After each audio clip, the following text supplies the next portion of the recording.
ಪ್ರಿಯ ವಿದ್ಯಾರ್ಥಿಗಳೇ, ಎಲ್ಲರಿಗೂ ಬೆಳಗಿನ ಶುಭೋದಯ.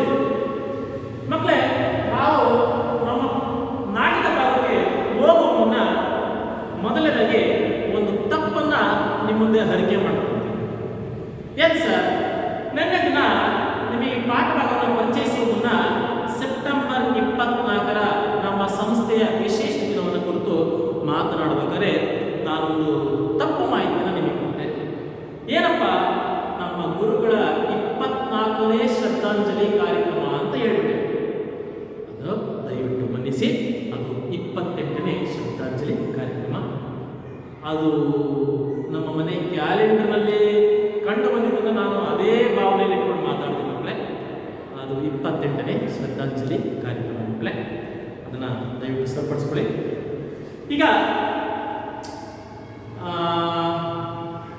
ನಾವು ಕಳೆದ ತರಗತಿಯಲ್ಲಿ ನಮ್ಮ ಗೀತಾ ನಾಟಕ, ಗೀತಾ ಅಂದರೆ ಹಾಡುಗಳ ಮೂಲಕ ಸಂಭಾಷಣೆಯನ್ನು ಹೊಂದಿರತಕ್ಕಂತಹ ನಾಟಕ ಭಾಗವೇ ಗೀತಾ ನಾಟಕ. ಪದೇ ಪದೇ ಪದೇ ಇದನ್ನು ನಾನು ನಿಮಗೆ ಮನದಟ್ಟು ಮಾಡಿಕೊಂಡಿದ್ದೇನೆ. ನಮ್ಮ ಗೀತಾ ನಾಟಕದ ಕರ್ತೃ ಪುರೋಹಿತ ತಿರುನಾರಾಯಣ ನರಸಿಂಹಾಚ. ಇವ್ರನ್ನ ಪೂತಿನ ಎಂಬ ಕಾವ್ಯದಿಂದ ಸಂಬೋಧಿಸ್ತೀವಿ. ಮಕ್ಕಳೇ, ನಿನ್ನೆ ದಿನ ನಮ್ಮ ಪಾಠ ಭಾಗ ಎಲ್ಲಿ ನಿಂತಿತ್ತಪ್ಪ ಅಂದರೆ ಧನು ಆ ತಪ್ಪ ಕಬಂಧ ಅಂತಕ್ಕಂತಹ ರಾಕ್ಷಸ. ನೋಡಿ, ಈ ಧನು ಅಂತಕ್ಕಂಥ ಪದ ಅದನ್ನೇ ನಾವು ಒಂದಷ್ಟು ಬರುತ್ತೆ ಅಂತ ನಿಮಗೆ ಹೇಳ್ತೀವಿ. ಯಾಕೆ ಹೇಳ್ತೀವಿ? ಚಿತ್ರಕೂಟದಿಂದ ಸೀತೆಯ ಹುಡುಕಾಟದಲ್ಲಿ ತೊಡಗಿರ್ತಕ್ಕಂತಹ ರಾಮ ಲಕ್ಷ್ಮಣಗೆ ಈ ಧನು ಸಿಗಲಾಗಿ ಧನುವಿನಿಂದಲೇ ಮತಂಗಾಶ್ರಮಕ್ಕೆ ರಾಮ ಲಕ್ಷ್ಮಣರು ಬರುವಂತಾಯಿತು. ಯಾಕೆ ಬರುವಂತಾಯಿತು ಅನ್ನೋದನ್ನ ಒಂದು ಚೂರು ತಿಳಿಸ್ಕೊಂಡು ನಾವು ಮುಂದೆ ಹೋಗ್ತೇವೆ. ಈ ಧನು ಯಾರಂದ್ರೆ ಕಬಂಧ ಅಂತಕ್ಕಂಥ ಒಬ್ಬ ರಾಕ್ಷಸ. ಕಬಂಧ ರಾಕ್ಷಸನು ರಾಮನು ಯಾವ ಹೊಸ ಸ್ನೇಹ ಮಕ್ಕಳೇ. ಈ ಕಬಂಧ ಬೇರೆ ಯಾರಲ್ಲ, ವಿಶ್ವವಸು ಅಂತಕ್ಕಂತಹ ದೈವ. ಇದು ಒಬ್ಬ ದೇವಗಳಿಗೆ ಸೇರ್ಪಟ್ಟಂತಹ ಸನ್ಯಾಸಿ, ಯಾರು? ವಿಶ್ವವಸು. ಈತ ಒಮ್ಮೆ ಒಂದು ಶಾಪಕ್ಕೆ ಸಿಕ್ಬಿಡ್ತಾನೆ. ಯಾಕಪ್ಪ ಅಂದರೆ ಇನ್ನೊಬ್ಬ ಮುನಿವರಿಯನ್ನ ನಿಲ್ಲಿಸಿದ್ರು. ಯಾರು? ವಿಶ್ವವಸು.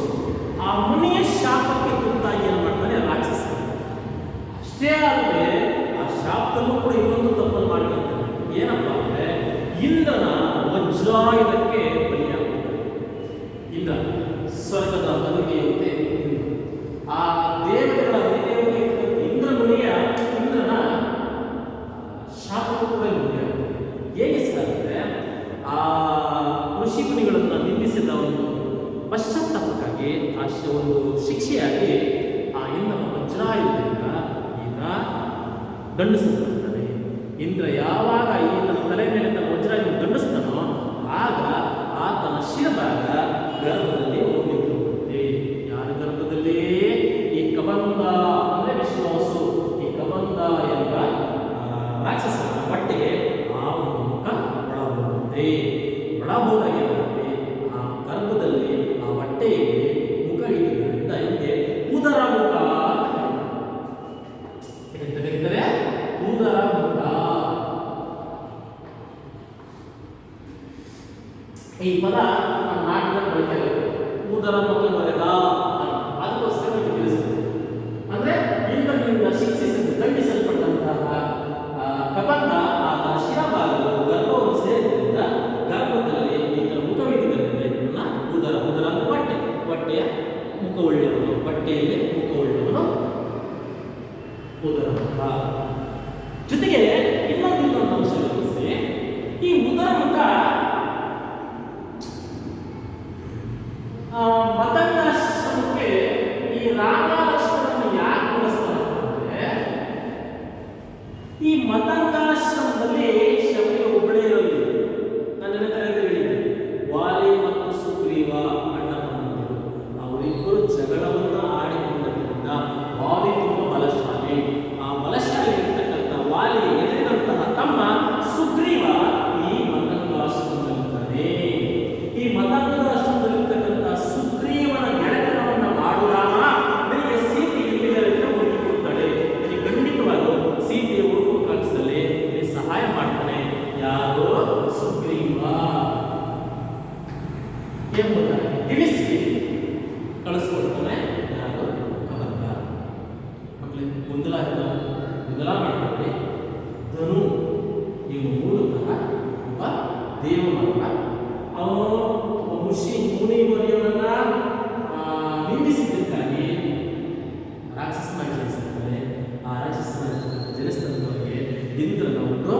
ವಜ್ರಾಯುಧ ಶಿಕ್ಷೆಗೆ ಒಳಪಟ್ಟು ಶಿರವು ಗರ್ಭಕ್ಕೆ ಸೇರಿದ್ದರಿಂದ ಉದುರ್ಮುಖನಾಗಿದ್ದಾನೆ.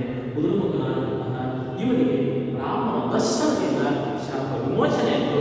ಅಷ್ಟೇ ಅಲ್ಲದೆ ಆ ಮತಕಾಶ್ರಮದಲ್ಲಿದ್ದಂತಹ ಸುಗ್ರೀವನ ಗೆಳೆತನವನ್ನು ಮಾಡುವ ಆ ಗೆಳೆತನದಿಂದ ನನಗೆ ಸೀತೆ ಲಭಿಸ್ತಳಿಂದ ಇವನ ಮಾರ್ಗದರ್ಶನ ಸಿಗುತ್ತೆ. ಅದಕ್ಕಾಗಿ ರಾಮ ಏನ್ ಮಾಡ್ತಾನೆ, ತನ್ನ ಅನುಜನೊಡನೆ ಲಕ್ಷ್ಮಣನ ಕರ್ಕೊಂಡು ಮತಂಗಾಶ್ರಮಕ್ಕೆ ಹೋಗ್ತಾನೆ. ನನಗೆ ಇಷ್ಟ ಆಯಿತು. ಮತಂಗಾಶ್ರಮಕ್ಕೆ ಅವರಿಬ್ಬರು ಅಣ್ಣ ತಮ್ಮಂದಿರು ಬಂದ್ರು. ಇತ್ತ ಕಡೆ ಶಬರಿ ಏನ್ ಮಾಡಿದ್ರು, ಭಕ್ತಿಯೇ ಮೈವೆತ್ತಂತಹ ರೂಪ. ನನಗೆ ಹೇಳಿದ್ನಲ್ಲ, ಭಕ್ತಿಯೇ ಮೈವೆತ್ತಂತಹ ರೂಪ. ತುಂಬಾ ಚಿಂತಾಕ್ರಾಂತರಾಗಿದ್ದಾರೆ, ತುಂಬಾ ಗೊಂದಲದಿಂದಳೆ, ಚಂಚಲಗೊಂಡಿದ್ದಾಳೆ. ಚಂಚಲಗೊಂಡಿರ್ತಕ್ಕಂಥ ಶಬರಿ ಏನ್ ಮಾಡ್ತಿದ್ದಾಳೆ, ಹಣ್ಣು ಹಂಪಲನ್ನು ಸಂಗ್ರಹಿಸಿದ ರಾಮನ ದಾರಿಗಾಗಿ, ರಾಮನ ಬರುವಿಕೆಯ ದಾರಿಗಾಗಿ ಹಂಬಲಿಸ್ತಾಳೆ. ಇಲ್ಲಿಗ ಪಾಠ ಭಾಗ ಒಂದು. ಮಕ್ಕಳೇ, ಈಗ ಸ್ವಲ್ಪ ಪದ ಪರಿಚಯ ಮೊದಲಿವೆ, ಅವನ್ನು ಪರಿಚಯಿಸಿಕೊಂಡು ನಾವು ಮುಂದೆ ಹೋಗೋಣ. ಈಗ ಹತ್ತಿರ ಹೂವು, ಬಳಿ ಹೂವು, ಹತ್ತಿರ ಹೂವು, ಕಂಪು ಸುವಾಸನೆ, ನೆರವು ಸಹಾಯ, ಪೆರೆ ಚಂದ್ರ. ಪೆರೆ ಅಂದ್ರೆ ನನ್ನ ಬಗೆ ಈರುಳ್ಳಿನ ಪೆರೆ ಅಂತ ಒಂದು ವಾಕ್ಯ ಬರುತ್ತೆ. ಅಲ್ಲೇ ಪೆರೆ ಅಂದ್ರೆ ಚಂದ್ರ ಅಂತ ಮೊದಲಿಗೆ ಬಳಸ್ತಾರೆ. ಬೆಂಬಲ ಗುಂಪು, ಕಡು ಅತಿ, ಕಡು ಅತಿಯಾದ ಅತಿ, ತರ ಕೈ. ನೆಕ್ಸ್ಟ್ ಬಯಕೆ ಆಸೆ, ಚಿರೆ ಬಳಿ ಸರಿಯಾಗಿ ಮಾಡ್ಕೊಳ್ಳಿ.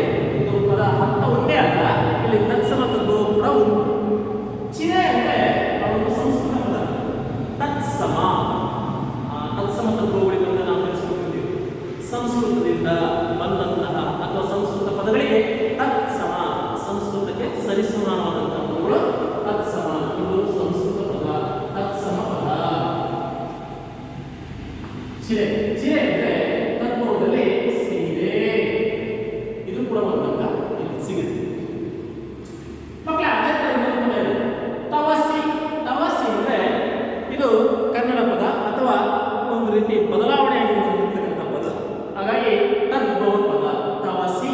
ತವಸಿ ಅಂದ್ರೆ ತಪಸ್ಸಿ, ತಪಸ್ವಿ.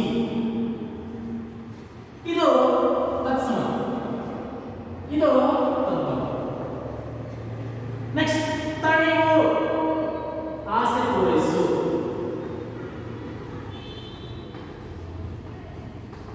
ತುಸು, ಸ್ವಲ್ಪ.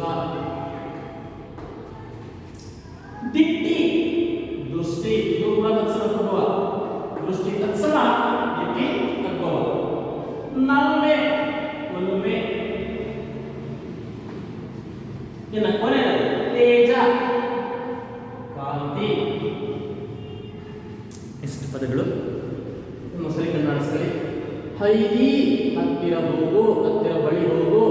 ನೆರವು ಸಹಾಯ, ಕಂಪು ಸುವಾಸನೆ, ಪೆರೆ ಚಂದ್ರ, ಕಡು ಅತಿ ಅತಿಯಾದ, ಬೆಂಬಲ ಗುಂಪು, ಕರ ಕೈ, ಚೀರೆ ಸೀರೆ, ಬಯಕೆ ಆಸೆ, ತವಸಿ ತಪಸ್ವಿ, ತಡೆಯು ಆಸೆ ಪೂರೈಸು ಅಥವಾ ಆ ಮನೋವಿಂಗಿತವನ್ನ ದಣಿವನ್ನ ತಿಳಿಸಬೇಕು. ದಿಟ್ಟಿ ದೃಷ್ಟಿ, ತುಸು ಸ್ವಲ್ಪ, ನಲ್ಮೆ ಒಲುಮೆ, ತೇಜ ಕಾಂತಿ. ಇಷ್ಟು ಪದಗಳು. ಮಕ್ಕಳೇ, ಈಗ ನಮ್ಮ ಗದ್ಯ ಭಾಗಕ್ಕೆ ಹೋಗೋಣ.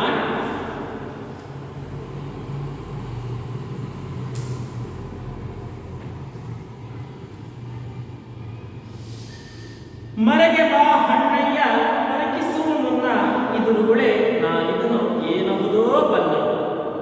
ಇಲ್ಲಿಗೆ ನಾನಿತ್ತು ಅಂದ್ರೆ ಈಗಾಗಲೇ ಮರೆಯಲ್ಲಿ ನಿಂತಿದ್ದಾರೆ ರಾಮ ಲಕ್ಷ್ಮಣ. ಆಕೆ ಮರೆಯಲ್ಲಿ ನಿಂತಿದ್ರು, ಆಕೆಯ ಮೈ ರೂಪ ಅಥವಾ ಆಕೆಯ ಸ್ವರೂಪವನ್ನು ಕಂಡು ಕ್ಷಣ ಚಂಚಲ ಏನೋ ಯಕ್ಷ ಇರಬಹುದೇನೋ ನನ್ನ ಮನೆಯಿಂದ ಅವರು ಮರೆಯಿದ್ರು.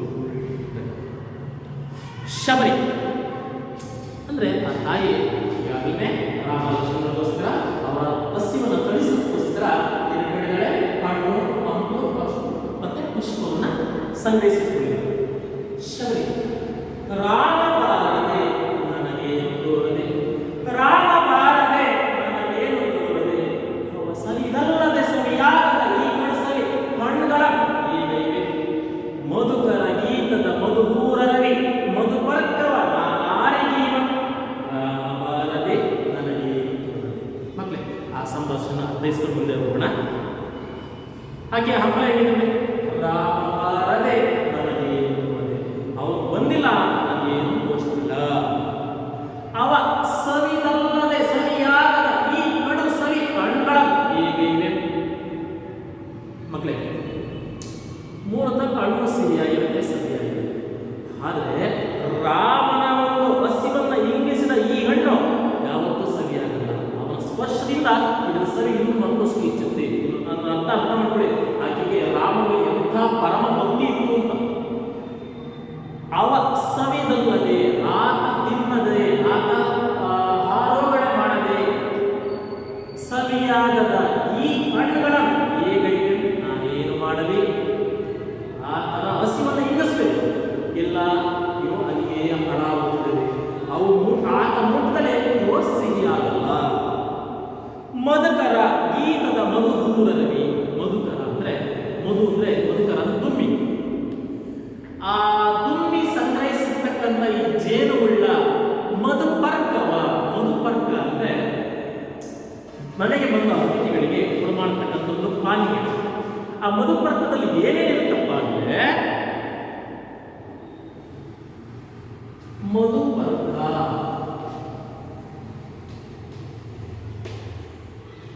ಹಾಲು, ಸಕ್ಕರೆ, ತುಪ್ಪ, ಮೊಸರು, ಜೇನು, ಈ 5 ವಸ್ತುಗಳನ್ನು ಸೇರಿಸಿ ತಯಾರಿಸಿದಂತಹ ಪಾನೀಯಕ್ಕೆ ಮಧುಪರ್ಕ ಅಂದ್ರೆ ಶಬರಿ ರಾಮನಿಗೋಸ್ಕರ ಆ ಒಂದು ಪಾನೀಯವನ್ನು ಸಿದ್ಧಪಡಿಸಿಕೊಂಡಿದ್ದಾಳೆ. ಮಧುಕರ ಗೀತದ ಮಧುರರವಿ ಮಧುಪರ್ಕವ ನಾನ್ಯಾರಿಗೆ, ಆ ಹಣ್ಣುಗಳನ್ನು ಬೈದಿದ್ದಾಳೆ. ಏನಂತ, ಆ ರಾಮ ಸವಿದಲ್ಲದೆ ಸಿಹಿಯಾಗಲ್ಲ ಅವನು ತಿಳಿಯಲು. ನೆಕ್ಸ್ಟ್ ಈ ಸಿದ್ಧಪಡಿಸಿಕೊಂಡಿರ್ತಕ್ಕಂಥ ಅಂದ್ರೆ ಜೇನು, ಮೊಸರು, ಹಾಲುಗಳಿಂದ ಸಂಗ್ರಹಿಸಿ ಸಿದ್ಧಪಡಿಸಿರ್ತಕ್ಕಂಥ ಮಧುಪರ್ಕವನ್ನ ನಾನು ಯಾರಿಗೆ ಕೊಡಲಿ. ರಾಮ ಬಾರದೆ ನನಗೇನು ತೋರದೆ, ರಾಮ ಬಾರದೆ ನನಗೇನು ತೋರದೆ, ಬಾ ರಾಮ ಬಾ ರಾಮ ಬಾರೈ, ಬಾ ಬಾ ಹಾಗೆ ಈರುಳ್ಳಿನ ಬೆರೆ. ಆ ವಾಕ್ಯನ ಸರಿ ಅರ್ಥ ಮಾಡ್ಕೊಳ್ಳಿ. ಬಾ ರಾಮ ಬಾ ರಾಮ ಬಾರೈ, ಬಾ ಬಾ ಬಗೆ ಈರುಳ್ಳಿನ ಬೆರೆ, ಈರುಳ್ಳಿನ ಬೆರೆ. ಇಲ್ಲಿ ಬೆರೆ ಚಂದ್ರ ಅಂತ ಬಳಸ್ತೀವಿ. ಈರುಳ್ಳು ಅಂದ್ರೆ ಕತ್ತಲೆ, ಈರುಳ್ಳು ಅಂದ್ರೆ ಕತ್ತಲೆ ಅಂದ್ರೆ ನನ್ನ ಭಾಗಕ್ಕೆ ನೀನೇ ಚಂದ್ರ, ನಿನ್ನ ದಾರಿ ಕಾದಿರ್ತಕ್ಕಂಥ ನನ್ನ ಕತ್ತಲೆಗೆ ನೀನೇ ಚಂದ್ರ. ದಯವಿಟ್ಟು ನನ್ನ ಚಂದ್ರನಾಗಿ ನೀನು ಬಾ, ನನ್ನ ಬಾಳಿನ ಬೆಳಕಾಗಿ ನೀನು ಬಾ. ಬಾ ಬಾ ಬಗ್ಗೆ ಈರುಳ್ಳಿನ ಬೆರೆ, ಕೋ ಕೋ ಹಣ್ಣುಗಳಕ್ಕೋ ಹೂಗಳಕ್ಕೋ ಎಲ್ಲವಕ್ಕೂ ಎನ್ಗಳು ಕೊರೆಯೇ, ಕೋ ಕೋ ಹಣ್ಣುಗಳಕ್ಕೋ ರಾಮ ಬಾ ಬಾ ನನಗೋಸ್ಕರ ಬಾ, ನಾನು ಸಂಗ್ರಹಿಸಿರ್ತಕ್ಕಂಥ ಈ ಹಣ್ಣುಗಳನ್ನ ಸ್ವೀಕರಿಸು. ಹಣ್ಣುಗಳಕ್ಕೂ ಹೂಗಳಕ್ಕೂ ಎಲ್ಲವಕ್ಕೂ ಎನ್ನಳು ಮೊರೆ, ನಿನ್ನಲ್ಲಿ ನನ್ನ ಸವಿನಯ ಪ್ರಾರ್ಥನೆ, ಮೊರೆ ಪ್ರಾರ್ಥನೆ.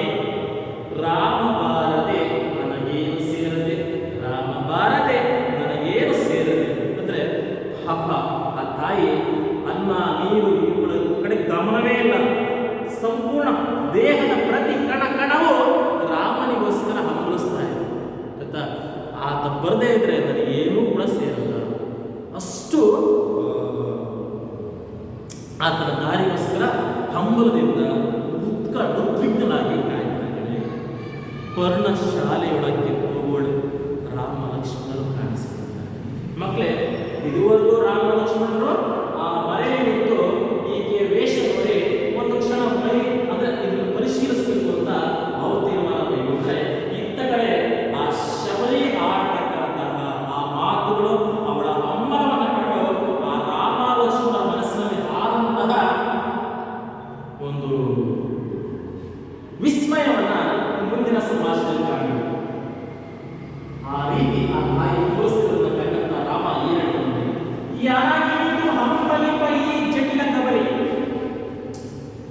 ಜಟಿಲ ಕಬಲಿ.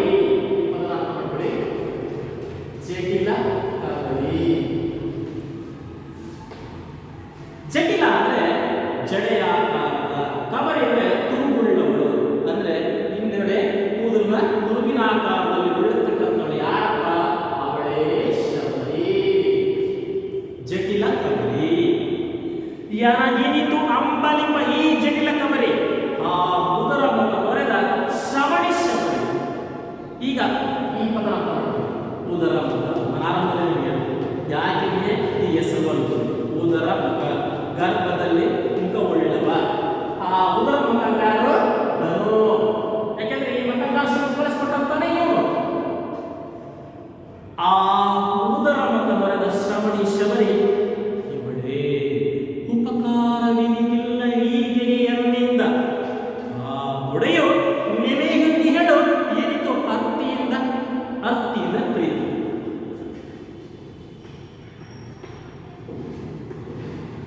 ಮಕ್ಕಳೇ,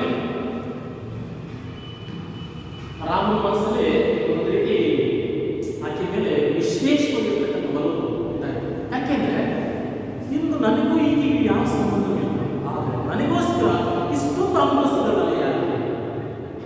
ನನ್ನಿಂದ ಯಾವ ಉಪಕಾರವೂ ಇಲ್ಲ ಅಂತ ಈ ಪುಣ್ಯವಂತೆ ನಮ್ಮನ್ನು ಇಷ್ಟೊಂದು ಹಂಬಲಿಸು, ಇಷ್ಟೊಂದು ಪ್ರಾರ್ಥಿಸಿರೋದನ್ನ ಕಂಡು ನನಗೇ ನಾಚಿಕೆ ಆಗ್ತದೆ. ಅದರಲ್ಲೂ ಅವಳು ಯಾವ ರೀತಿ ಹಂಬಲಿಸ್ತಾಳೆ? ಒಂದು ಪ್ರೀತಿಯಿಂದ ಕಂಡ ಸಾಕು, ರಾಮ ಕಂಡ ಸಾಕು, ರಾಮ ಬಂದರೆ ಏನೂ ಬೇಡ, ಅನ್ನ ಬೇಡ, ನೀರು ಬೇಡ, ಅಷ್ಟು ಅವಳು ಉತ್ಕಟ ಬಯಕೆಯನ್ನು ಉಳ್ಳವಳಾಗಿದ್ದಾಳೆ.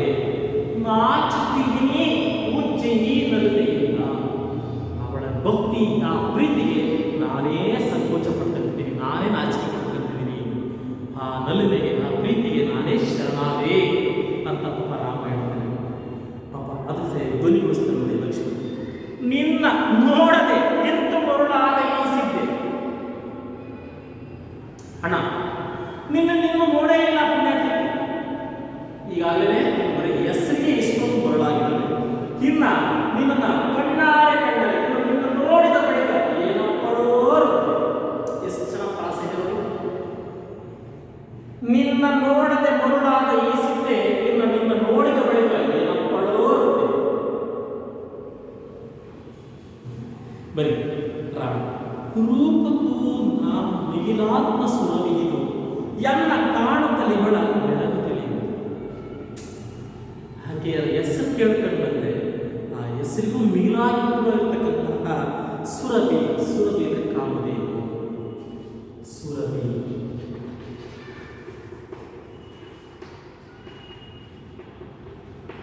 ಮಕ್ಕಳೇ, ಇದೊಂದು ಬಾರಿ ಪರೀಕ್ಷೆಯಲ್ಲಿ ಈ ಪದಕ್ಕೆ ಅರ್ಥ ಕೇಳಿದ್ರು. ಇದು ಒಂದಂಕ ಸಿಕ್ಕಿತ್ತು. ಸುರಭಿ. ಸುರಭಿ ಅಂದರೆ ಕಾಮದೇವಿ. ಕಾಮ ಅಂದರೆ ಆಸೆ, ದೇವರ ಕೊಡ್ತಕ್ಕಂಥದ್ದು, ಬಯಸಿದ್ರಲ್ಲ ಕೊಡ್ತಕ್ಕಂಥದ್ದಕ್ಕೆ ಕಾಮದೇವಿ ಅಂತ ಹೇಳ್ತೀವಿ. ರೂಪಕ್ಕೂ ಮಿಗಿಲಾತ್ಮ ಸುರಭಿ. ಈಕೆನ ನಾವು ಏನೋ ಅಂದ್ಕೊಂಡು ಬಂದ್ವಿ, ಆ ಹೆಸರಿಗಿಂತ ಮೀರಿದಂತಹ ಪುಣ್ಯವಂತೆ ಈ ಶಬರಿ. ಎನ್ನ ಕಾಣತಲಿಗಳ ಬೆಳಗುತ್ತದೆ. ಇನ್ನು ನನ್ನ ನೋಡಿದ್ಮೇಲೆ ಆಕೆ ಬೆರಗು, ಆಕೆ ವಿಸ್ಮಯ ಏನು ಅಂತ ನನಗೆ ತಿಳಿಯುತ್ತೆ. ಲಕ್ಷ್ಮಣ, ಅಣ್ಣ ನಿತ್ಯ ನೋಡುತ್ತಲೇ ಏನು ಬೆರಗು ತಣಿಯಲಿದೆ. ದಿನ ನಾನು ನೋಡ್ತೀನಿ, ನನಗೆ ನಿನ್ನನ್ನು ನೋಡ್ತಕ್ಕಂತಹ ಆ ನೋಟ ನನಗೇನು ಹೀಗಿಲ್ಲ, ನನಗೆ ತಡಲಿಲ್ಲ. ಪರೀಕ್ಷಿಸುವ ಇದು ಶ್ರವಣಿ ಆಶ್ರಮ. ಅಣ್ಣ, ನಿನ್ನ ರೂಪವೇ ಅಂತ ಒಂದು ದೈವ ರೂಪ, ದೈವ ಸ್ವರೂಪ. ಆಯ್ತು, ಈಗ ಆ ಶಬರಿನ ಪರಿಶೀಲಿಸೋಣ, ಪರೀಕ್ಷಿಸೋಣ, ಆಕೆನ ಮಾತಾಡಿಸೋಣ ಅಂತ ಅಪ್ಪ ಲಕ್ಷ್ಮಣ ಕರೆ. ರಾಮ ನಡೆವಂತ ಲಕ್ಷ್ಮಣ. ಲಕ್ಷ್ಮಣ ನೀನು ನಡೆ. ಲಕ್ಷ್ಮಣ, ಇಂದು ನೀನೇ ಮುಂದೆ, ನಾನಿರುವೆ ಇದ್ದೆ. ಇಂದು ನೀನು ಮುಂದೆ, ನಾನಿರುವೆ ಇದ್ದೆ. ಯಾಕೆಂದ್ರೆ ಆಕೆ ಮೊದಲ ನೋಟಕ್ಕೆ ನೀನೇ ಕಾಣಬೇಕು. ಹಾಗಾಗಿ ದಯಮಾಡಿ ನೀನು ನಡಿ. ಮೊದಲ ದಿಟ್ಟಿ ದುಷ್ಟಿ, ಆ ಮೊದಲ ನೋಟಕ್ಕೆ ನಿನ್ನ ದರ್ಶನ ಆಗಬೇಕು. ನಂತರ ನಾನು ನಡೆಯೋಣ. ಈ ದಿನ ನೀನೇ ಮುಂದೆ, ಬಳಿಕ ನಾನು. ಈಗ ಆ ದೃಶ್ಯ ಬದಲಾಗುತ್ತೆ. ಆ ದೃಶ್ಯ ಅಂದರೆ ಆ ಸ್ಕ್ರೀನ್. ಮೊದಲ ದೃಶ್ಯದಲ್ಲಿ ನಾವೇನು ಮಾಡಿದ್ವಿ? ಕಾಡು, ಅಲ್ಲೇ ಮನೆಯಲ್ಲಿರ್ತಕ್ಕಂಥ ರಾಮ ಲಕ್ಷ್ಮಣ, ಈ ಒಂದು ಪರ್ಣಶಾಲೆ, ಗುಡಿಸಲಲ್ಲಿ ಆ ಒಳಗೆ ಹೊರಗೆ ಓಡಾಡ್ತಕ್ಕಂಥ ಶಬರಿಯನ್ನು ಗಮನಿಸಿದ್ವಿ. ಈಗ ನೋಡಿ ಒಳಗಡೆಗಿದ್ದು ವಿಶಾಲವಾದ ಶಬರಿಯ ಆಶ್ರಮವನ್ನು ಈಗ ಆ ಪರ್ಣಶಾಲೆ ಒಳಗೆ ಭೇಟಿ ಕೊಟ್ಟರು. ಯಾರು? ರಾಮ ಲಕ್ಷ್ಮಣ. ಅಲ್ಲಿ ದೂರದಲ್ಲಿ ಹಿಂಬದಿಗೆ ವೇದಿ ವೇದಿಗೆ ಯಜ್ಞಕುಂಡ,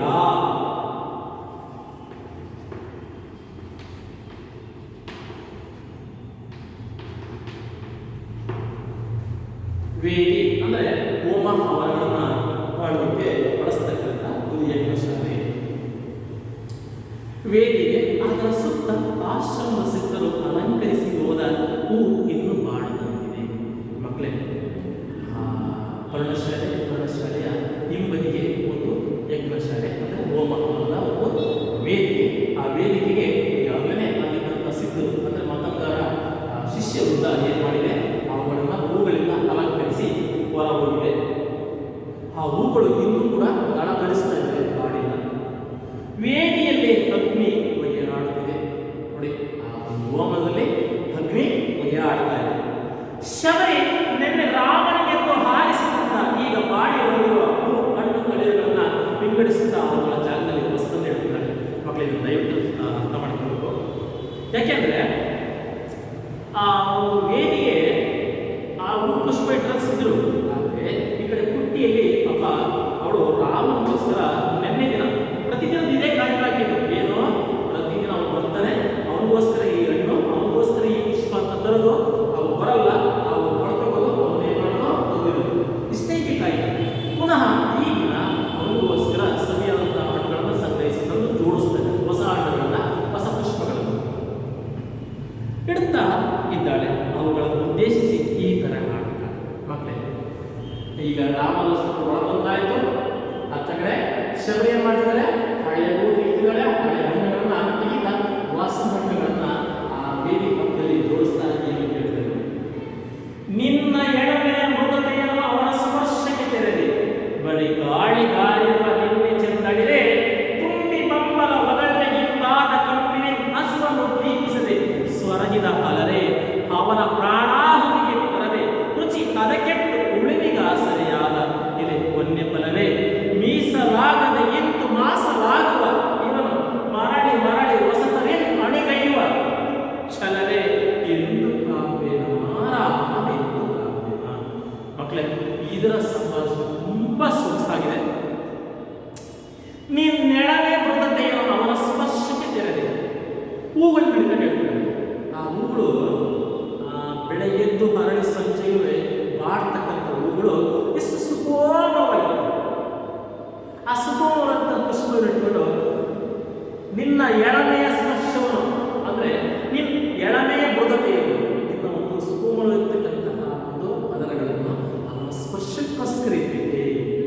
ಬರೀ ಗಾಳಿಗೆ ಆರಿರುವ ನಿನ್ನ ಚಂದಳಿದೆ ಅಂದ್ರೆ ಕೇವಲ ಗಾಳಿಗೆ ನಿನ್ನ ಒಂದು ಈ ಮೈಸೂರು, ನಿನ್ನ ಒಂದು ಲತೆ, ಆ ಒಂದು ಕಾಂತಿ ಹೊರಟೋಗಿದೆ. ತುಂಬಿ ಬಂಬಲ ಒದಳೆಗಿಂಪಾದ ಕಂಪಿನಿ ಹಸುವನ್ನು ದೀಪಿಸದೆ ಅಂದ್ರೆ ನೀವೆಲ್ಲವೂ ಗುಂಪುಕೊಂಡು ನಿಮ್ಮ ಸುವಾಸನೆಯಿಂದ ಆ ಹಸುವನ್ನ ಉದ್ದೀಪಿಸುವುದಂದ್ರೆ ಪ್ರಚೋದಿಸಬೇಕಾಗಿತ್ತು. ಅಂದ್ರೆ ಆ ಪುಷ್ಪಗಳನ್ನು ಯಾಕೆ ಇಟ್ಟಿದ್ದಾಳೆ ಅಂದ್ರೆ ಅಷ್ಟು ಸುವಾಸನೆ ಇರ್ತಕ್ಕಂಥ ಪುಷ್ಪಗಳು. ಆ ಪುಷ್ಪಗಳು ಏನ್ ಮಾಡಬೇಕು, ಒಟ್ಟುಗೂಡಿ ಸುವಾಸನೆ ಆ ಕಂಪನ್ನು ಬೀಳುವ ಮೂಲಕ ರಾಮನ ಹಸಿವನ್ನ, ಆತನ ಒಂದು ದಣಿವನ್ನ ಉದ್ದೀಪಿಸಿ ಒಳ್ಳೆ ಅಂದ್ರೆ ಹಸಿವನ್ನು ಹೆಚ್ಚು ಮಾಡಿ ಅವನು ಹೆಚ್ಚು ಹೆಚ್ಚು ಹಣ್ಣುಗಳನ್ನು ತಿನ್ನಕ್ಕೆ ಪ್ರೇರೇಪಣೆ ಮಾಡಬೇಕಾಯಿತು. ಆ ಉದ್ದೇಶದಿಂದ ಶಬರಿ ಏನ್ ಮಾಡಿದ್ರು, ಆತನ ಸುವಾಸನೆ ಪುಷ್ಪಗಳನ್ನ ಸಂಗ್ರಹಿಸಿಕೊಂಡಿದ್ದು. ಅವಕ್ಕೆ ಬೈತಿದ್ರು, ತುಂಬಿ ಬಂಬದ ಒದಳೆಗಿಂಪಾದ ಕಂಪಿನಿಂದ ಹಸುವನ್ನು ದೀಪಿಸದೆ ಸ್ವರಗಿದ ಬಾಡಿ ಹೋಗಿರುವ ಅಲರೆ, ಅಲರು ಅಂದ್ರೆ ಪುಷ್ಪ, ಅಲರು ಅಂದ್ರೆ ಪುಷ್ಪ.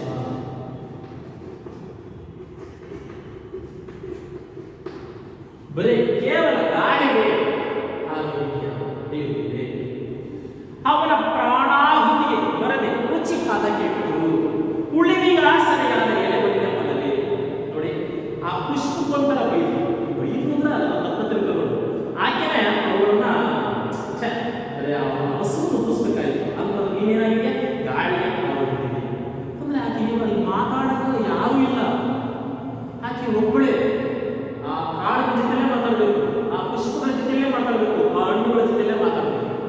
ಅವು ದಿನ ದಿನದ ಅದೇ ಕಾಯಿಕಾಗಿರೋದ ರೂಢಿಯಾಗೋಗ್ಬಿಟ್ಟಿದೆ. ಅತಿ ಹೇಳ್ಬೇಕು,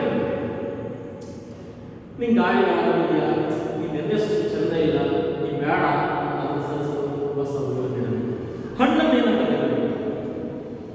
ಅವನ ಪ್ರಾಣ ಹಾವತಿಗೆ ಅವನ ಹಸಿವನ್ನು ಇಂಗಿಸುವ ಆ ಒಂದು ಕಾಯಕಕ್ಕೆ ನೀನು ಬರಬೇಕಾಗಿತ್ತು. ಅದು ಬಿಟ್ಟು ಏನಾಗಿದೆಯಾ, ರುಚಿ ಹದಗೆಟ್ಟು ಉಳಿವಿಗೆ ಆಸರೆಯಾದ ವನ್ಯ ಫಲವೇ. ಫಲ ಅಂದ್ರೆ ಹಣ್ಣು. ಇನ್ನು ನೀನೇನಾಗಿದೆಯಾ, ಉಳಿವಿಗೆ ಆಶ್ರಯ ಕೊಟ್ಟು ಒಳಗೋಗಿದ್ಯಾ. ಹಾಗಾಗಿ ನೀನು ಬೇಡ, ಅವನ ಒಂದು ಸತ್ಕಾರಕ್ಕೆ, ಅವನ ಒಂದು ಹಸಿವ ನಿಮಿಷಕ್ಕೆ ನೀನು ಬೇಡ ಅಂತ ಹೇಳಿ ಆ ಹಳೆಯ ಹಣ್ಣುಗಳನ್ನು ಎತ್ತಿದ್ದಾಳೆ. ಉಳುವಿಗ ಸರಿಯಾದ ಎಲೆ ಹೊನ್ನೆ ಫಲವೇ ಮೀಸಲಾಗದೆ ನಿಂತು ಮಾಸಲಾಗುವ. ಅದರ ಪ್ರಾಸವನ್ನು ಗಮನಿಸಿ, ಮೀಸಲು ಮಾಸಲು. ಮೀಸಲು ಅಂದ್ರೆ ನಾವು ದೇವರಿಗೆ ಕೊಡುವ, ದೇವರಿಗೆ ಮೀಸಲು ಅಲ್ಲ. ಹಾಗೆ ಈ ಹಣ್ಣು ಮತ್ತು ಪುಷ್ಪ ಆತನಿಗೋಸ್ಕರ ಮೀಸಲಾಗಬೇಕು. ಆ ಮೀಸಲಾಗದೆ ಮಾಸಲಾಗುವ. ಮಾಸಲಾಗುವುದ್ರೆ ಅಳಸಿ ಹೋಗುವ, ಒಳಗೆ ಹೋಗುವ. ಮಾಸಲಾಗುವ ಇವನು ಮಾರಾಳಿ ಮಾರಾಳಿ ವಸತರಿನ್ ಅಡಿಗೈವ. ಈ ಪ್ರತಿದಿನ ಈ ಮಾಸಿ ಹೋಗ್ತಿರ್ತಕ್ಕಂತಹ ಹಣ್ಣು ಹೂವುಗಳನ್ನು ಪುನಃ ಮರಳಿ ಮರಳಿ ಹೊಸತರಿಂದ ಹೊಸದಾಗಿಂದ ಹಣಿಗೊಯ್ಯುವ, ಹಣಿಯಿಂದ ಸಿದ್ಧಗೊಳಿಸುವ ಛಲವೇ ಅಂದ್ರೆ ನನ್ನ ಮನೋಶಕ್ತಿಯೇ, ಆ ಮನಶುದ್ಧಿಯೇ ಎಂದು ಕಾಂಬಿನ ರಾಮನೆಂದು ಕಾಂಬಿನ. ಅಂದ್ರೆ ಮೀಸಲಾಗದೆ ಎಂದು ಮಾಸಲಾಗತಕ್ಕಂಥ ಈಗಳನ್ನ ಪುನಃ ಪುನಃ ಆ ಛಲದಿಂದ ತಂದಿರತಕ್ಕಂತಹ ನನ್ನ ಶಕ್ತಿಗೆ ರಾಮ ರಾಮ ಎಂದು ರಾಮ ಕಾಮ್ಯನ, ರಾಮನೆಂದು ಕಾಮ್ಯನ. ಮಕ್ಕಳೇ, ಇಷ್ಟು ಹಣ್ಣು ಮತ್ತು ಪುಷ್ಪಗಳಿಗೆ ಆಕೆ ತಿಳಿಸಿಕೊಟ್ಟಂತಹ ಸಂಭಾಷಣೆ. ನಾನೇನಿದೆ ಮೀಸಲಾಗದೆ ಮಾಸಲಾಗದೆ ಆ ಪ್ರಾಸನ ಅಬ್ಸರ್ವ್ ಮಾಡಿ ಗಮನಿಸಿ ಅಂತ ಹೇಳ್ಬಿಟ್ಟಲ್ವಾ. ಈಗ ನೋಡಿ, ರಾಮನ ಗುಣಗಾನವನ್ನು ಎಷ್ಟು ಚೆನ್ನಾಗಿ ಮಾಡ್ತಾಳೆ. ದಶರಥನ ಪುತ್ರನಂತೆ ಸಾಧು ಜನರ ಮಿತ್ರನಂತೆ, ದಶರಥನ ಪುತ್ರನಂತೆ ಸಾಧು ಜನರ ಮಿತ್ರನಂತೆ, ವೀರ ಶೂರ ವೀರ ಗಂಭೀರ ಸದ್ಗುಣ ಸಾರನಂತೆ ಎಂದು ಕಾಮ್ಯನ ರಾಮನೆಂದು ಕಾಮ್ಯನ. ಎರಡೇ ಎರಡೇನು ಸರಿ ಅರ್ಥ. ದಶರಥನ ಪುತ್ರನಂತೆ, ದಶರಥ ಯಾರು ಹೇಳಿ, ಅದು ಕೂಡ ಒಂದೊಂದು ಪ್ರಶ್ನೆ. ಶ್ರೀರಾಮನ ತಂದೆ ಸರಿ ದಶರಥ.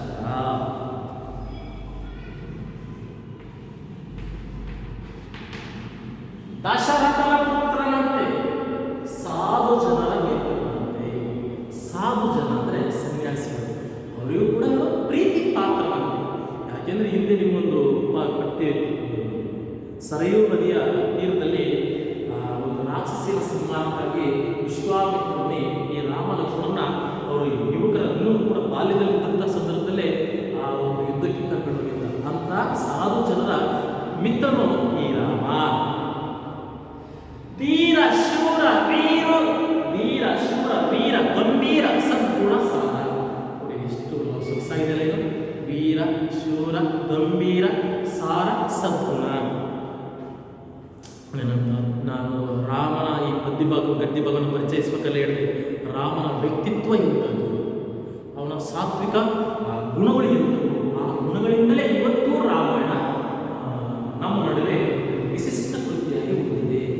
ರಾಮನ ದೈವೀ ಗುಣಗಳಿಂದ ರಾಮಾಯಣಕ್ಕೆ ಒಂದು ವಿಶೇಷವಾದಂತಹ ಕಳೆ ಇದೆ.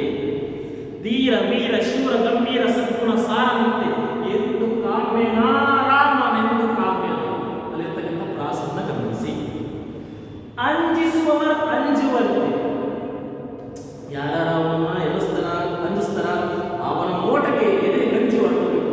ಅಂಜಿಸುವ ಅಂಜುವಂತೆ, ಬಿಲ್ಲ ಹಿಡಿದು ಬರುವನಂತೆ, ಆ ಧನುರ್ಧಾರಿಯಾಗಿ ಆ ಬಿಲ್ಲು ಬಾಣಗಳನ್ನು ಕೊಟ್ಟು ಬರ್ತಕ್ಕಂತಹ ಆ ನಡೆಗೆ ಒಂದು ವಿಸ್ಮಯ.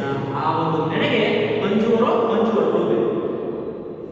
ಆದರೆ ಬಲು ಸೌಮ್ಯನಂತೆ, ನೋಡಕ್ಕೆ ಅಂತಹ ವೀರಶೂರನಾದರೂ ಕೂಡ ಅವನಲ್ಲಿ ಆ ಒಂದು ಸೌಮ್ಯದ ಮುಖ ಕಳೆಯುತ್ತೆ.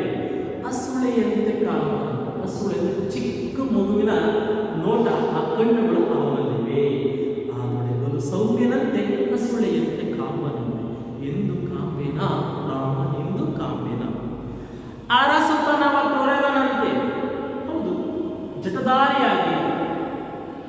ನಾರುಡಿಗೆಯನ್ನು ಕೊಟ್ಟು ತಮ್ಮನಿಗೋಸ್ಕರ ಭರತನಿಗೋಸ್ಕರ ತನ್ನ ಒಂದು ರಾಜ್ಯದ ಸರ್ವಸ್ವನ್ನೆಲ್ಲ ತಂದು ಕಾಡಿಗೆ ಬಂದಿರತಕ್ಕಂಥ ರಾಮ ಅರಸತನವನ್ನು ತೊರೆದನಂತೆ ತಪಸ್ವಿತನವನ್ನ ಕೊಂಡನಂತೆ. ತಮ್ಮನೊಡನೆ ಬನಕ್ಕೆ ಬರಲು ಮನಕ್ಕೆ ಭಯವೇ ಇಲ್ಲವಂತೆ. ಅವನ ಲಕ್ಷ್ಮಣ ಜೊತೆಗೆ ಈ ಕಾಡಿನಲ್ಲಿ ಕಾಡಿಗೆ ಬರಲು ಮನಸ್ಸಲ್ಲಿ ಸ್ವಲ್ಪವೂ ಭಯ ಇಲ್ಲವಂತೆ. ಅಂತ ರಾಮನ ಎಂದು ಕಾಮ್ಯನ ರಾಮನೆಂದು ಕಾಮ್ಯನ ಕೆಟ್ಟ ಕನಸಿನ ಇರುಳ ಕಳೆವ, ಕೆಟ್ಟ ಕನಸಿನ ಇರುಳ ಕಳೆವ ಅಂದ್ರೆ ಕನಸು ಹಗಲುಗಾಲ ಸೇರಿ ಕನಸೇರಿ. ಆ ಕೆಟ್ಟ ಕನಸು ಬಂದಾಗ ಮನೆಯಲ್ಲಿ ಇರುವಂತ ಆತಂಕ ಆಗುತ್ತೆ. ಅಮ್ಮ ಕೆಟ್ಟ ಕನಸು ಅಥವಾ ನಿನ್ನ ಅಕ್ಕ ತಂಗಿಯೋ ಅಣ್ಣ ಮನೆಯವರು ಅಯ್ಯೋ ಕೆಟ್ಟ ಕನಸು ಕಂಡಿದೆ ಇಂಥ ಅನಾಹುತ ಆಗುತ್ತು ಅಂತ ಮಾತಾಡ್ತಿರ್ತಾರೆ. ಅಂತ ಕೆಟ್ಟ ಕನಸನ್ನ ಒಳಗೋಡಿಸುವ ಹೋಗಲಾಡಿಸುವ ಸುಪ್ರಭಾತ. ಸುಪ್ರಭಾತ ಅಂದ್ರೆ ಬೆಳಗಿನ ಶ್ಲೋಕವನ್ನು ನಾವು ಯಾಕೆ ಹೇಳ್ಕೊತೀವಿ, ಆ ದಿನ ನಮಗೆ ಶುಭವಾಗಿರಲಿ. ಅಂತಹ ಸುಪ್ರಭಾತದಂತವನು ಈ ರಾಮ. ಆ ರಾಮನನ್ನ ಜಪಿಸಿ ಸಾಕು, ಅದೇ ಒಂದು ಸುಪ್ರಭಾತ. ಗುರು ಸಿದ್ಧರೇ ಮೆಚ್ಚಿದಂತ ಸನ್ಮಂಗಳ ಮೂರ್ತಿಯರು. ಸನ್ಮಂಗಳ, ಸತ್ ಪ್ಲಸ್ ಮಂಗಳ, ಸನ್ಮಂಗಳ.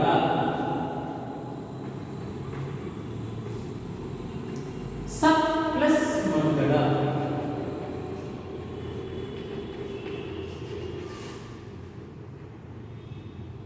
ಮಕ್ಕಳೇ, ಇದೊಂದು ಅನುನಾಸಿಕ ಸಂಧಿ. ಸತ್ ಪ್ಲಸ್ ಮಂಗಳ. ತಕಾರಕ್ಕೆ ಆ ಕೊನೆಯ ಅಕ್ಷರ ನ ಅಂದ್ರೆ ಪೂರ್ವ ಪದದ ಕೊನೆಯಲ್ಲಿ ವರ್ಗದ ಪ್ರಥಮಾಕ್ಷರಗಳಿದ್ದು ಉತ್ತರ ಪದದ ಮೊದಲಲ್ಲಿ ಯಾವುದೇ ಒಂದು ಅನುನಾಸಿಕ ಬಂದರೆ ಅಂತಹ ಸಂಧಿಗೆ ನಾವು ಅನುನಾಸಿಕ ಸಂಧಿ ಅಂತ ಕರಿತೀವಿ. ಸುಮ್ಮನೆ ಪರಿಚಯ ಮಾಡಿ ಮುಂದೆ ಹೋಗ್ತೇವೆ. ಸನ್ಮಂಗಳ, ಸತ್ ಪ್ಲಸ್ ಮಂಗಳ.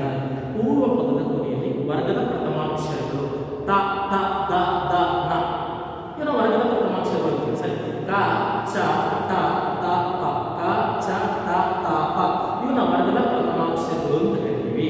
ಅವುಗಳಲ್ಲಿ ಯಾವ ಒಂದು ಅಕ್ಷರ ಈ ಪೂರ್ವ ಪದದ ಕೊನೆಯಲ್ಲಿ ಬಂತು, ಉತ್ತರ ಪದದ ಮೊದಲಲ್ಲಿ ಯಾವುದೇ ಅನುನಾಸಿಕ ಪುಣ್ಯ ಪುಣ್ಯ ನ ನ ನ ಇವು ಐದರಲ್ಲಿ ಯಾವ ಒಂದು ಉತ್ತರ ಪದದ ಮೊದಲಲ್ಲಿ ಬಂದರೆ ಆ ಎರಡು ಪದಗಳು ಸೇರುವಾಗ ಈ ಪ್ರಥಮಾಕ್ಷರದ ಕೊನೆಯ ಅಕ್ಷರ ತ ತ ದ ದ ನ ಆ ಕೊನೆಯ ಅಕ್ಷರ ಬರುವುದಕ್ಕೆ ಇದನ್ನ ಅನುನಾಸಿಕ ಸಂಧಿ ಅಂತ ಕರೀತೀವಿ.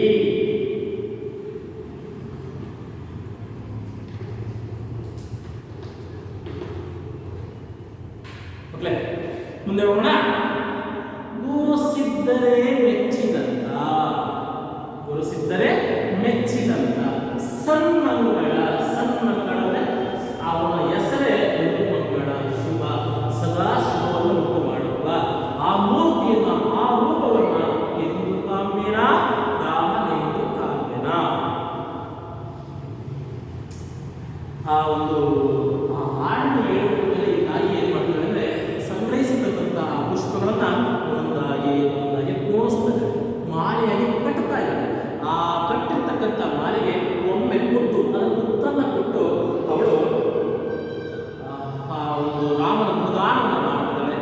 ಆ ಸನ್ನಿವೇಶದಲ್ಲಿ ಇದನ್ನ ಮರೆಯಲ್ಲಿ ನಿಂತು, ಆ ಬಾಗಿಲಿನಲ್ಲಿ ನಿಂತು ಕೇಳಿಸಿಕೊಳ್ಳುತ್ತಿದ್ದಂತಹ ರಾಮ ಲಕ್ಷ್ಮಣರು ಈಗ ಆ ಪರ್ಣಶಾಲೆಗಳಿಗೆ ಸಂಪೂರ್ಣವಾಗಿ ಬಂದು ಆ ತಾಯಿನ ಮೊದಲನೇದಾಗಿ ಮಾತಾಡಿಸ್ತಾರೆ.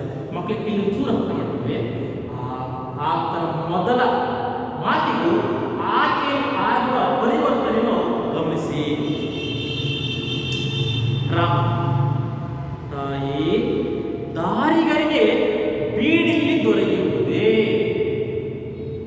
ಅದರ ಮೊದಲ ಮಾತಿಗೆ ನೋಡಿ, ತಾಯಿ ದಾರಿಗರಿಗೆ ಅಂದರೆ ದಾರಿ ಹೋಗರಿಗೆ, ಬೀಡು ಬೀಡು ಅಂದರೆ ಸ್ಥಳ, ಇಲ್ಲಿ ದೊರೆಯುವುದೇ ಅಂತ ರಾಮಾಯಣ. ಅದುವರೆಗೂ ಮನುಷ್ಯರ ಧ್ವನಿಯನ್ನೇ ಕೇಳದ ಆ ಒಂದು ಶಬರಿ ಆ ಧ್ವನಿಯನ್ನು ಕೇಳಿಸಿಕೊಂಡು ನಡುಗು ಎದೆಯಿಂದ ಹಿಂದಿರುಗಿ ನಿಂತಿಸಿ ಆ ಒಂದು ಮೊದಲೇ ಅಣ್ಣ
ಬೆಳೆಸಿದಂಥವನು ಲಕ್ಷ್ಮಣ. ಹಾಗಾಗಿ ಆ ಲಕ್ಷ್ಮಣನ ಸೌಮಿತ್ರಿ ಅಂತ ಕರೀತಾರೆ. ತಾತ ಹೌದು ತಾಯಿ, ಹೌದು, ರಾಮನೆಂಬರು ನನ್ನ ಈತ ನನ್ನ ಅನುಜ ಸೌಮಿತ್ರಿ. ಶಬರಿ, ರಾಮ ಲಕ್ಷ್ಮಣನೇ ನೀವು, ರಾಮನೇ ನೀವು. ಇನ್ನು ಮುಗಿದು ಶಬರಿಯ ಆಸೆ ಕೈಗೊಡ್ದು ಹಾಗೆ ತನ್ನನ್ನೇ ತಾನೇ ಶಬರಿ ತುಂಬ ಸಡಗರಗೊಳ್ಳುತ್ತಾಳೆ. ನಾನು ಪದ ಬಳಸ್ತೇನೆ, ಆನಂದ ತುಂಬಿದ ಆ ಸಂತೋಷ ಪರಕಾಷ್ಠೆ ಪರಕಾಷ್ಠೆ.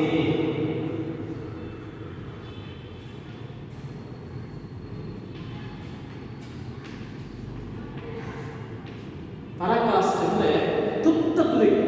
ಅವಳ ಸಂತೋಷಕ್ಕೆ ಮೇರೆಯೇ ಇಲ್ಲ, ಮೇರೆ ವ್ಯಾಪ್ತಿ, ಆ ಕೊನೆಯೇ ಇಲ್ಲ. ಅಷ್ಟು ಎತ್ತರದ, ಅಷ್ಟು ಪರಿಪೂರ್ಣ ಸಂತೋಷಕ್ಕೆ ಒಳಗಾದ, ಭಾವ ಪರವಶಕ್ಕೊಳಗಾದು. ಮುಂದೆ ಮೇಳದವರು ಹಾಡುವ ಹಾಡು ಅವಳ ಉಪಚಾರವನ್ನು ಪಡಿಸುತ್ತದೆ. ಈಗ ಆ ತಾಯಿ ಅವರನ್ನು ನೋಡಿ ಸಂತೋಷಗೊಂಡು ಆ ರಾಮಲಕ್ಷ್ಮಣನ ಕೈ ಹಿಡಿದು ಕರೆದುಕೊಂಡು ಬಂದು ಕುಳ್ಳಿರಿಸಿ ಅವರನ್ನು ಉಪಚರಿಸ್ತಾಳೆ. ಆ ಉಪಚಾರಿಸ್ತಕ್ಕಂತಹ ಬಗೆ ಹೇಗಿದೆ ನೋಡಿ. ಕಂಡಳು ಶಬರಿ ರಾಮ ಬಂದು ನಿಂತಿರುವುದ, ಕಂಡಳು ಶಬರಿ ರಾಮ ಬಂದು ನಿಂತಿರುವುದ, ಕಂಡ ಬೆಳಗು ಕಳೆದ ಬಳಿಕ, ಕಂಡ ಬೆರಗು ಕಳೆದ ಬಳಿಕ ಸನಿಯ ಕೈಲಿ ಮೈಯ ಮುಟ್ಟಿ. ಆ ಬೆರಗು ಕಳೆದ ಬಳಿಕ ಸನಿಯ ಕೈಲಿ ಹತ್ತಿರ ಹೋಗಿ ಮೈಯ ಮುಟ್ಟಿ, ಪದವಿ ಕೆಳದು ಕೈಯ ಕಣ್ಣಿ ಒತ್ತಿಕೊಂಡು ಅನಿಯ ಸುರಿಸಿ ಬನ್ನಿರೆಂದು ಗದ್ಗದಿಸುತ್ತ, ಅಯ್ಯೋ ಏನು ಹಣಿಯೇ ಇಲ್ಲ, ನಿನ್ನೆಯಷ್ಟು ಕ್ಷಣವಿಲ್ಲ ಎನ್ನುತ್ತ ಬಲು ಹಂಬಲಾತ್ತು ತನ್ನ ಬಗೆಯ ಬಯಕೆಯಂತೆ ಬಗೆ ಬಗೆಯ ಕಂಪ ನೆಡುವ ವನಮಾಲೆಯ ಕೊರಳಿಗೆ ಹಬ್ಬ ಎಂದು ಈಕೆ ಇದು ರುಚಿ, ಇದರಷ್ಟು ರುಚಿ ಅಣ್ಣೇ ಇಲ್ಲ ಜಗದೊಳೆಂದು ನಿಮಗೆ ಎಂದೆ ತಂದೆನೆಂದು ತಾನೇ ಅವರ ಕೈಯೊಳಿದ್ದು ಪೂಜೆಯಿಂದ ಸುಪ್ರಸನ್ನರಾಗಿ ರಾಜಕುಮಾರರನ್ನು ಮಂದಹಾಸ ತೋರಿ ನೋಡಿ ಧನ್ಯ ಭಾವದಿಂದ ಕೂಡಿ. ಮಕ್ಕಳೇ, ಈ ಸಡಗರದ ಹಾಡನ್ನ ಪ್ರತಿ ಸಾಲಿಗೆ ಗಮನಿಸ್ತಾ ಹೋಗೋಣ. ಕಂಡಳು ಶಬರಿ ರಾಮ ಬಂದು ನಿಂತಿರುವುದ. ಶಬರಿ ಏನು ಮಾಡಿಳ?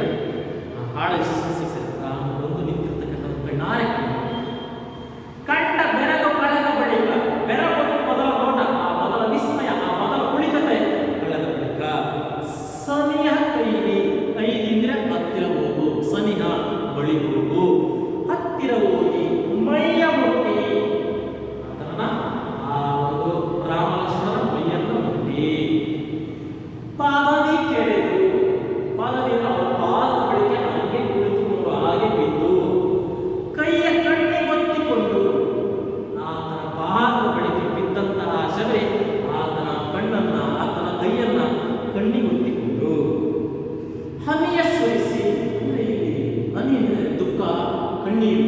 ಕಣ್ಣೀರು ದುಃಖಕ್ಕೂ ಬರುತ್ತೆ, ಸುಖಕ್ಕೂ ಬರುತ್ತೆ, ಆನಂದಕ್ಕೂ ಬರುತ್ತೆ.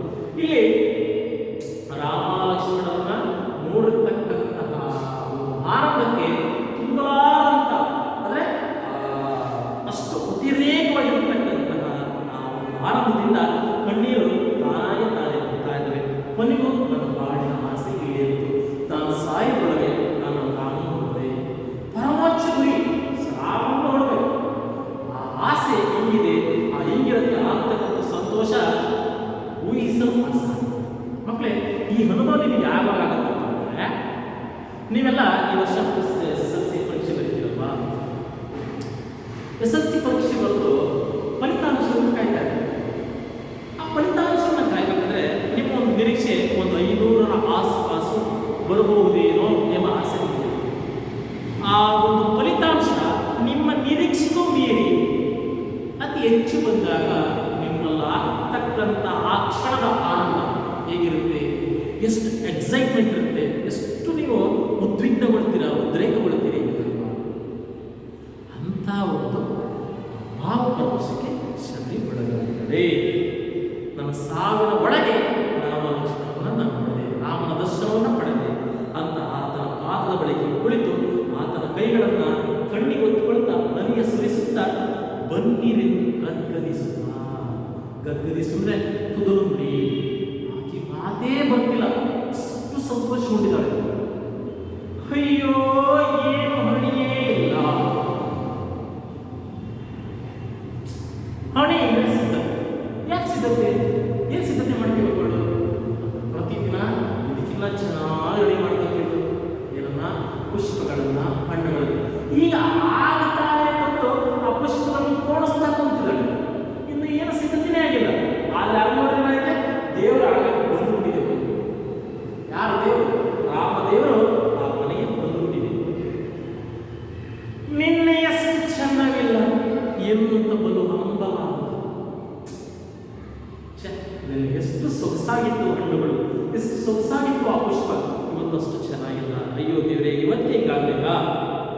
ತನ್ನ ಬಗೆಯ ಬಯಕೆಯಂತೆ ಅವಳಿಗೆ ಏನೇನು ಅಂದ್ಕೊಂಡಿದ್ದೋ, ನಾನು ಯಾವ್ಯಾವ ಥರ ಅವಳನ್ನ ಉಪಚರಿಸ್ತೀನಿ, ಸತ್ಕರಿಸ್ತೀನಿ ಅಂತ ಆಸೆ ಇಟ್ಕೊಂಡಿದ್ದೋ, ತನ್ನ ಬಗೆಯ ಬಯಕೆಯಂತೆ ಬಗೆ ಬಗೆಯ ಕಂಪನಿಡುವ ನಾನಾ ರೀತಿ ಕಂಪು ಸುವಾಸನೆ, ಹೊಸ ಹೊಸ ಕಂಪನು ತುಂಬತಕ್ಕಂತಹ, ಹೊಸ ಹೊಸ ಸುವಾಸನೆ ಬೀರತಕ್ಕಂತಹ ವನಮಾಲೆಯ ಕೊರಳಿಗಿಟ್ಟು. ವನಮಾಲೆ, ವನಮಾಲೆ ಅಂದ್ರೆ ಆ ಒಂದು ಪುಷ್ಪದ ಆ ಒಂದು ಸಂಘ ಕಟ್ಟಿದಂತಹ ಮಾಲೆನ ಆತನ ಕೊರಳಿಗೆ ಹಾಕುತ್ತ, ವನಮಾಲೆಯ ಕೊರಳಿಗಿಟ್ಟು ಹಬ್ಬ ಎಂದು ಹಿಕ್ಕಿ ಹಿಕ್ಕಿ.